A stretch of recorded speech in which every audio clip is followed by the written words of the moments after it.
Muito bom dia, Deus abençoe a todos nós em Cristo Jesus.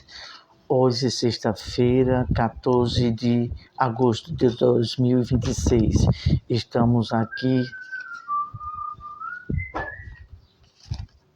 com a quinta parte dessa série intitulada como O Plano Salvador de Deus em Cristo e os Cuidados Doutrinários. E vamos falar com Deus antes de começar a meditação. Senhor, nosso eterno Deus e Pai, em nome do Senhor Jesus te pedimos a tua inspiração. Fala, meu Deus, pelo teu poder, através do Espírito Santo, por meio da tua palavra. É o que te oramos, em nome de Jesus. Amém. Título do assunto de hoje: a Igreja Espiritual, a Noiva de Cristo. Um assunto muito delicado que algumas pessoas batem cabeça, confundem as coisas, mas através do Espírito de Deus e por meio da sua palavra, hoje entenderemos um pouco mais sobre isso, que aqui é meditação. Nós não temos o devido tempo de nos estender a falar algo a mais, para não ficar um pouco cansativo. O que é a igreja espiritual? Eis a pergunta para que se entenda o que é a igreja espiritual de Deus e a noiva de Cristo. Cristo é o noivo. A igreja, aqueles que servem a Deus, que a igreja, o nome da igreja, a placa da igreja, não. A igreja aqui, no Espírito, a igreja na obediência à palavra de Deus. A igreja espiritual é cada pessoa que faz parte do corpo de Cristo, aqueles que creem em Deus, em Cristo, e formam um corpo espiritual em Cristo, através da sua obediência. Então é isso, a esse respeito que fizemos esta pergunta aqui agora. O que é a igreja espiritual? É uma coluna espiritual que leva os ensinos das verdades de Deus às pessoas para aperfeiçoarem na justiça de Deus em Cristo para a salvação. Pronto, aqui há um pouco de esclarecimento para que se entenda o que é a igreja espiritual. Concernente a isto, o apóstolo Paulo escreveu uma carta para o servo de Deus Timóteo, que era um dos pastores principiantes que foi preparado pelo apóstolo Paulo. 1 Timóteo, capítulo 3, versículo 15. Uma epístola que o apóstolo Paulo enviou para Timóteo, dando instrução a respeito desse assunto. Ele disse assim: como convém andar na casa do Deus vivo, a igreja, a coluna da firmeza da verdade. Então o apóstolo Paulo estava ali dando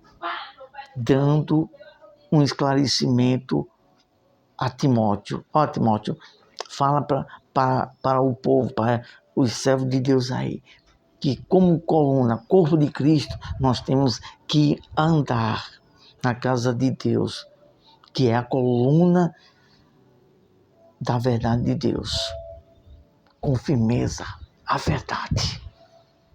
É isso que é uma igreja espiritual. Ela anda com temor, a sua conduta, através de uma firmeza na verdade de Deus, sabendo como andar no meio do povo de Deus.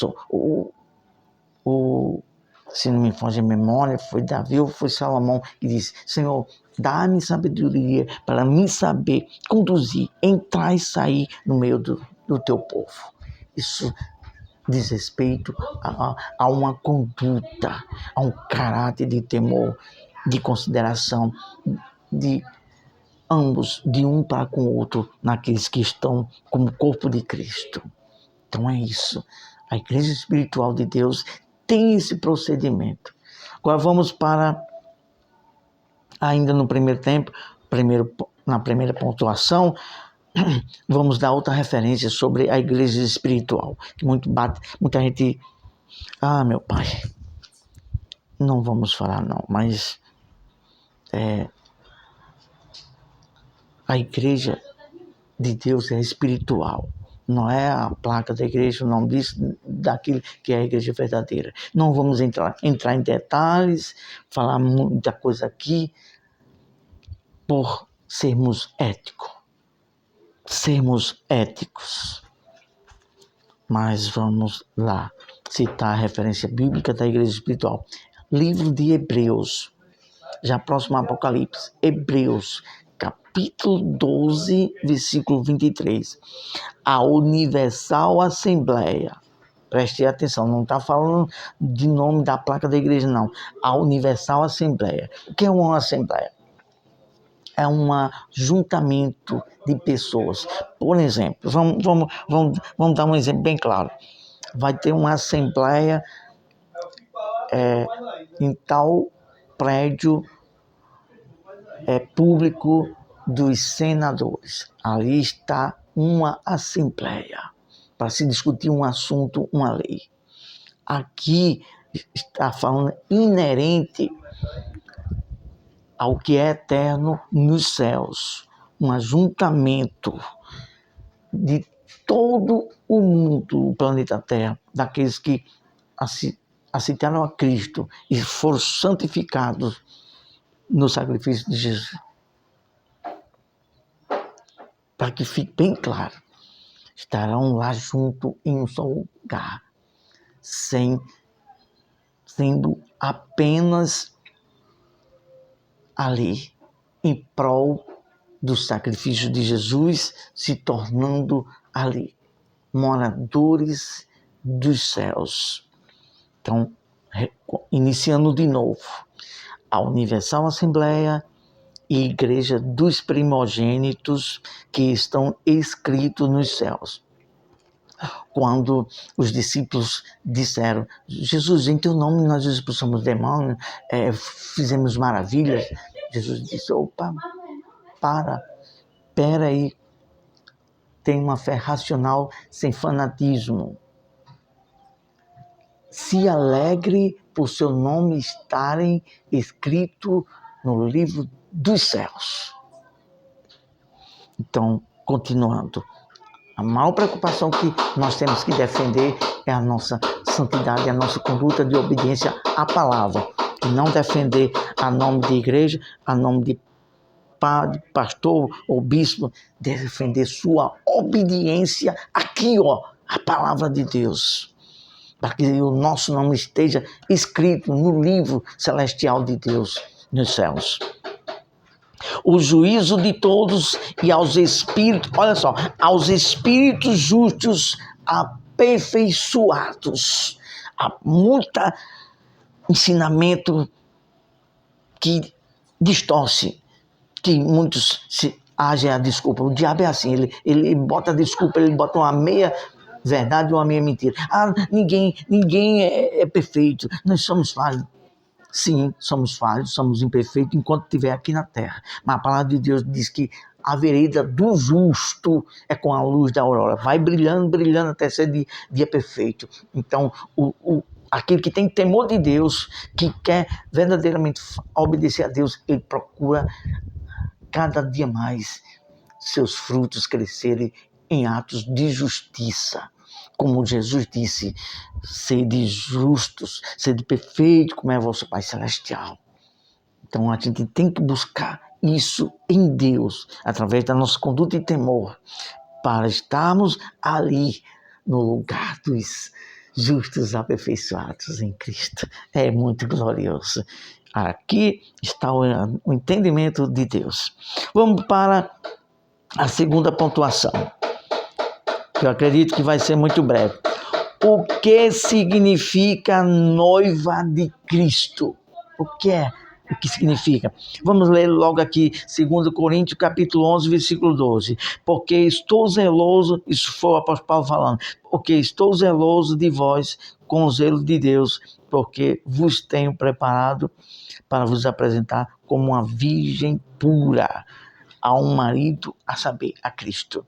Então, a noiva de Cristo é aqueles que fizeram aliança com Deus através do sacrifício de Jesus e vivem uma vida de santificação, zelando pela presença de Deus, o Espírito Santo, dentro de si, para ali ser a noiva virgem. A noiva virgem é a obediência, a santidade de temor, conservando a presença do Espírito de Deus, para que quando vier o toque para o casamento, o encontro com o noivo, poder achar a santidade e o Espírito Santo, a unção dentro dela, como está escrito na parábola das 10 virgens, as 5 loucas e as 5 prudentes. As 5 prudentes guardaram o temor, o azeite, o óleo de Deus, a presença do Espírito Santo dentro de cada um. E aí foram ao encontro do noivo. Última pontuação, e aqui já estamos concluindo. Uma das características da noiva de Cristo, qual é?